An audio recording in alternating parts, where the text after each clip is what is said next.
today's readings are like the definition of too much to cover in one homily. But we're going to address general principles.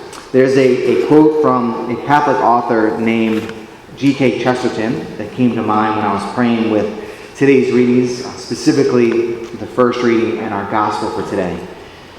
So I've never read the book that this quote comes from, but it's a pretty famous a pretty famous quote. The name of the book is What's Wrong with the World, if you're interested in going and read it.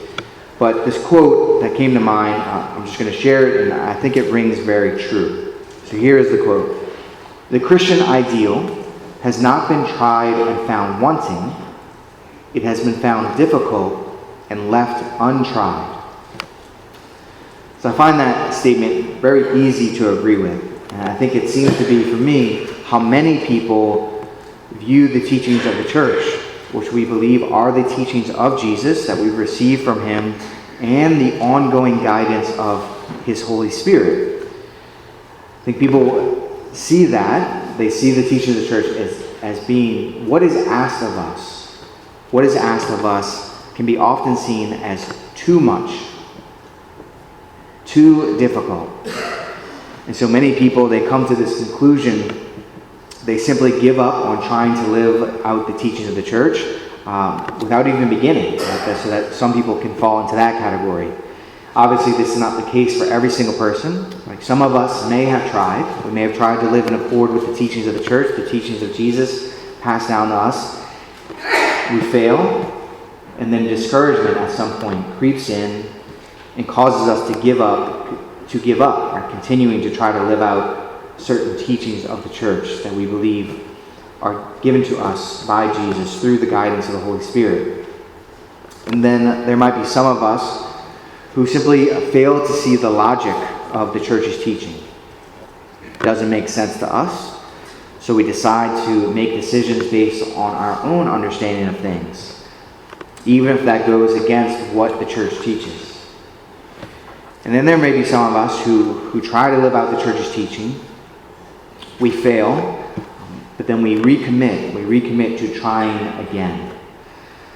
So it's quite possible that you don't fit neatly into any one of those categories that I laid out. But what I believe, what I want for you, what I believe the Lord wants for each of us, what I think he wants for each of us, is for us to live in that last category more often than not. But the hope is that as we grow in our relationship with him, that those failures, those inabilities to live out what is asked of us by Jesus through the church, the hope is that those failures would decrease, that they would become less and less, that we would fail less and less. And the flip side of that, is that we would become more and more capable of living as the Lord asks us, even if it seems like we make very little progress in that direction.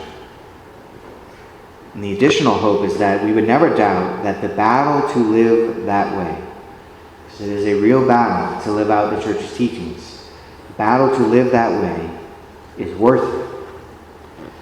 I remember sometime after I first started here, I remember sharing that you would hear me beat this drum over and over again. This importance of being able to trust in the teachings of the church as given to us by Jesus, by the guidance of his Holy Spirit. And it's really so that we can come to believe that the church's teachings are worthy of us trying to follow. That's one of the reasons. There's many other reasons I do that. One of the other reasons is because I see the hardness of heart. I see the stubbornness of mind in those of us who think we know better than the Lord, better than what he reveals through his church. Before you feel accused or offended by that, I fall into that category as well. We can all fall into this category from time to time. But I just want to share in the midst of that, why I believe what I believe, why I have come to think this way, why I think the church's teachings are worthy of our trust. They're worthy of striving to live out, even if it is difficult. The church's teachings can give us guidance for our daily lives. They can address almost anything and everything that we experience, that we struggle with. Many of those things were mentioned explicitly by Jesus in today's gospel. When I became convinced of what I'm saying right now, that the church's teachings are worthy of our trust, worthy of my trust, it's not because I surveyed all the religions of the world, I didn't examine every single one of the texts, and then I finally said, this is my conclusion. The Catholic Church's teachings are the most logical, they're the most reasonable, most compelling. That's not my story. Although the longer I try to live out what the church teaches, I do become more convinced that the church's teachings do follow a logic, that they are the most reasonable way for us to live, that they lead to our flourishing. And they're not given to us to make us think that we're in a perpetual struggle to get better and better.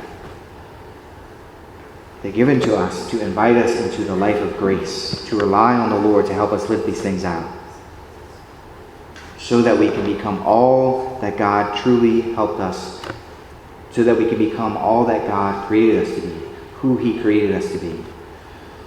Before I came to that conviction, I lived however I wanted.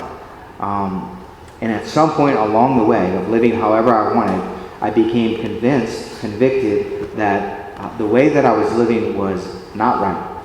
It was not giving me the results that I had hoped for in life.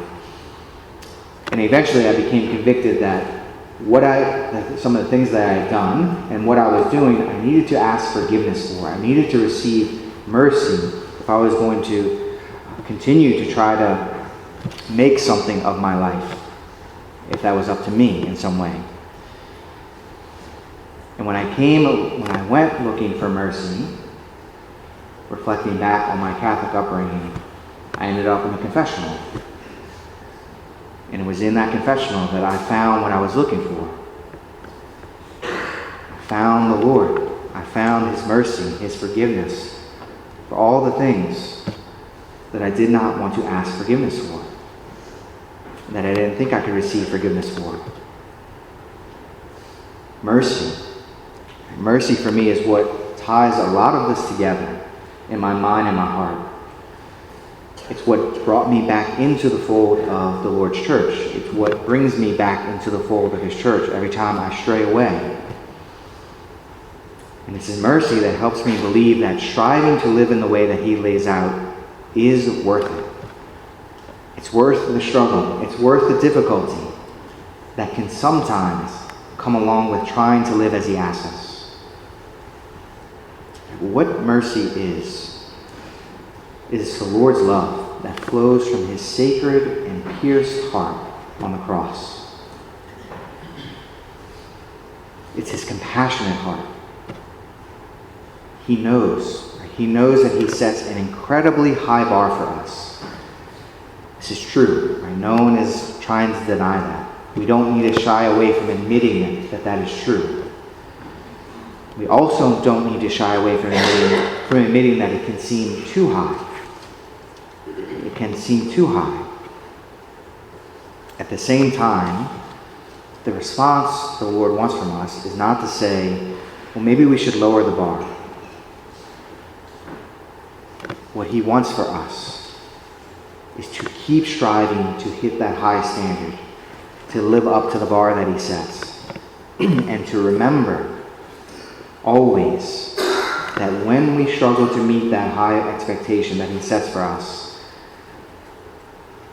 that will never mean that He will deny us His mercy if that is what we need, because we have failed to live out what He's asked for us. His mercy is always there for those who sincerely ask for it and seek it with a sincere and contrite heart. I love the way that the letter to the Hebrews kind of touches on this reality in a very succinct, very beautiful way. The letter to the Hebrews says this: "For we do not have a high priest who is unable to sympathize with our weaknesses, but one who in every respect has been tempted as we are, yet without sin." In other words, Jesus gets it. He gets it. He allowed himself to be tempted in every single way that you have been tempted. And he teaches us how to remain faithful in spite of those temptations. And today, what I'm highlighting for us is how he teaches us what to do when we fail to live up to those expectations, when we fail to remain faithful to him. Ask for his mercy.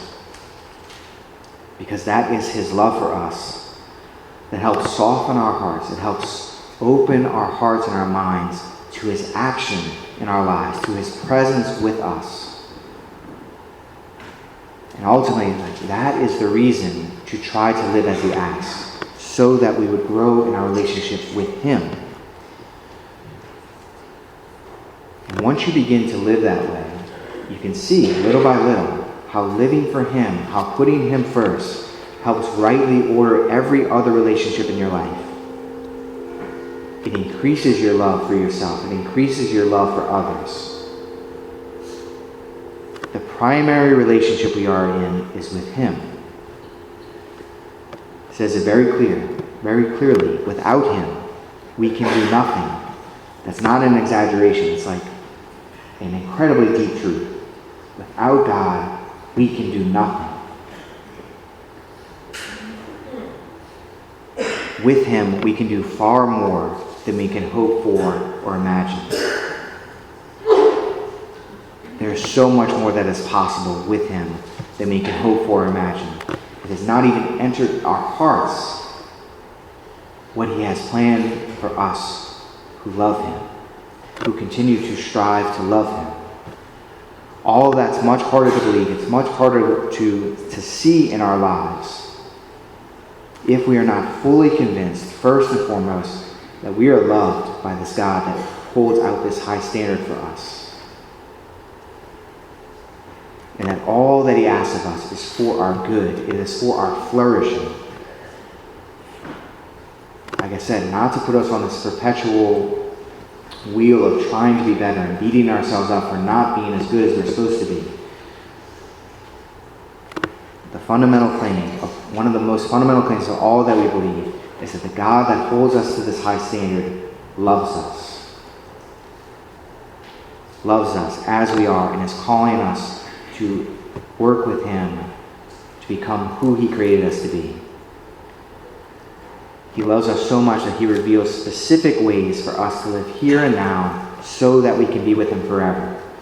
And in my mind, it makes perfect sense that forever with him becomes more and more desirable, becomes more and more attractive if we're able to experience his presence and his action with us here and now, which we are able to do.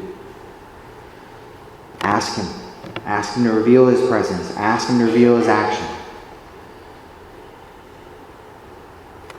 In light of that, in light of Lent being right around the corner, here are some questions that might be helpful to help us enter into that space. So for those of us who have been in that space, to re-enter, to begin again. What prevents me from experiencing the Lord's love here and now? Can I be honest with him about those things? Can I ask him to help me with those things, even if I feel like I'm not ready to give them up? What prevents me from making time for him in prayer every single day? Do I desire to seek to him? Do I desire to hear his voice speak back to me? Do I believe that that is possible, to hear the voice of God and to act on what he says to me? Do I see the invitation to remain in relationship with him throughout the scriptures? Am I willing to make some sacrifice to show my gratitude for his love for me? Am I deeply, completely convinced that he loves me? Do I look for ways to share his love with others? Do I try to be generous with what I have to give, with what I have received from him? all of those questions flow from those three practices that the Lord through the church invites us to refocus on each and every year during Lent: prayer, fasting, and almsgiving. All of those things, they're given to us to help us be more attentive to God's presence with us. This is why the church gives them to us to help refocus. Because it's his presence with us that should ultimately remind us that we have a merciful God, a compassionate high priest, able to sympathize with our weaknesses. It is his merciful love by which he continues to call us to himself. It's his merciful love that gives us that confidence that in the end, when we sincerely seek and we sincerely ask for his mercy, it will be given. It will never be denied if we are sincere in that request. And we fail to live up to that standard that he sets for us. In other words, do not leave the ideal that he sets out for us untried in your life. Try. And if and when you fail, ask for the grace to never give up. And with the help of his grace, try again.